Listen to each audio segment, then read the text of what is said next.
What's up, y'all? Welcome to another episode of Rory Stories. The title of this one is My Kids Knew About My Wife's Affair and Helped Her Cover It. Let's get into it. Last week, while my wife, 49 years old, was taking a shower, I, 50-year-old, saw the notification pop up on her phone and went to open it, thinking it was one of our daughters, Maddie, who's 24, or Alice, who's 26, confirming what time their girls' dinner was that evening. Instead, I saw an unsaved number saying, I can't wait to see you, and then the kissing emoji. I froze for a second. I clicked on the message and saw a short thread mostly confirming dinner plans for the evening and how they missed each other and once a week just wasn't enough. I knew what I saw, 29 years of marriage down the drain. Hoping to catch her in a lie before she left the house, I texted both our daughters and asked them about the girls' dinner. What happened next broke me to my core. Both girls confirmed the dinner and said they were excited. I couldn't believe it. Not proud of what came next, I turned her location sharing on with me in her phone and let her leave. I followed her to a restaurant, and lo and behold, neither daughter was there, but instead a man. And the man I knew, it was her boss. I was so heartbroken. Part of me was hoping I was just a little paranoid freak and my daughters would be there and happy to see me. But no, just my cheating wife and her boo. I took pictures of the two of them holding hands and kissing. I know I should have waited, but I couldn't help myself. I was so angry. As soon as I got in my car, I opened the group chat we had as a family, sent them all the photos, and said, glad you're enjoying the girls' dinner together. I then turned my phone off and drove to my brother's house and asked him to stay the night. I woke up the next morning to over 40 texts and 20 voicemails.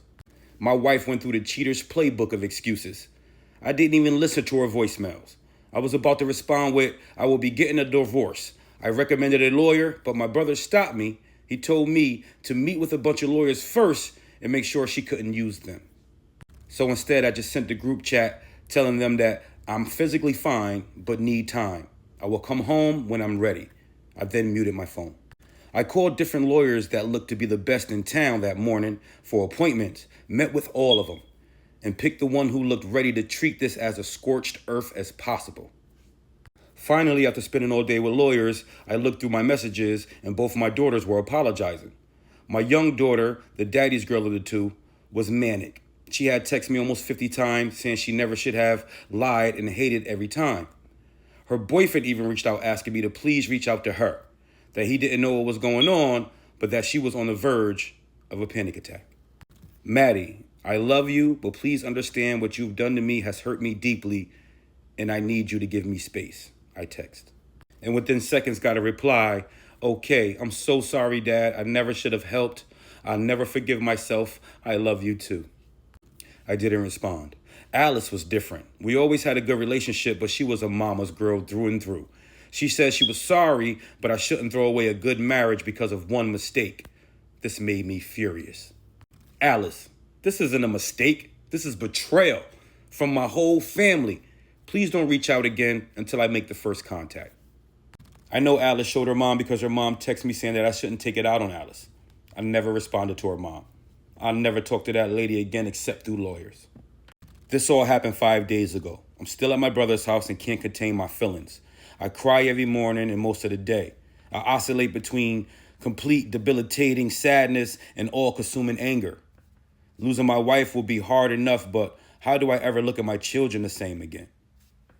How do I even begin to forgive them? Alice is supposed to be getting married in the fall. I've been paying for most of all of that. Now I'm probably not even going to go. I don't know how to move forward. I'm completely destroyed. That was the end of that story, but here's an update to the story. I can't believe it's been a year since my original post. Some days it feel like it just happened yesterday, and other days I feel like it's always happened. There was never a before. My soon-to-be ex-wife and I are still going through divorce proceedings. We were forced to do a 6-month legal separation before we could start the divorce. I moved back home after a week and a half at my brother's. I served her with a legal separation a week later to ensure I had reestablished that our house was still my home location. The terms were absolute hell. We had a 1 year left on a mortgage, so whoever was going to stay at the house was supposed to pay the full amount of the year. Maddie and I made up somewhat quickly. She came to my house and refused to leave until I talked to her. She didn't throw a fit or anything. She just wouldn't leave. This went on for a couple of weeks. Her boyfriend was annoyed. He kept coming over and hated the awkwardness, but she would just stay and say it was really annoying. I hated being there, and Julie and I were fighting over the legal separation, but I eventually unleashed some frustration onto Maddie, and she told me how she found out. Apparently, at an actual girls' dinner 2 weeks prior to me finding out, Julie was quite drunk and let it slip. Alice tried to stop her but couldn't. Alice and Julie begged her to keep it quiet until Julie could come clean to me. Maddie was crying as she said this to me, and she realized that her mother had no intentions of ever telling me. The girls' dinner was a lie. It was the first time she had lied to me about the affair, according to her mom. She was going to break it off with her boo and then tell me that night. Me and my daughter were both crying. Then Julia came in to try to defend herself, and I unleashed all of my anger. I yelled like I've never yelled before. Maddie even had to calm me down. You didn't just manipulate me. You straight up used at least one of our daughters. It was unforgivable. Alice and I, unfortunately, are not speaking. After the fallout, her fiance called me and asked me what was going on. He suspected that she was cheating. I told him that I had no reason to suspect my daughter was cheating on him, but that my wife had cheated on me, and Alice knew before me. Not sure exactly what happened next, but he ended up breaking it off with my daughter. Alice blames me, saying I should not have told him anything. She came to my apartment in tears and blamed me for everything. She blocked me, and we haven't spoken since. Nobody likes to take accountability around here. Alice and Julie are currently living together at the house. Julie is openly dating her boss. He left his last firm after I caught them because he was scared he would lose his job and be embarrassed if people found out. I must say I'm jealous. Not of them two. They'll implode eventually, I'm sure, but jealous of not being lonely. Maddie has been encouraging me to go out and help me set up a dating app. She then called me a weirdo when my first match was a 33-year-old single mom. We have a date planned for next week that Maddie encourages me to go on.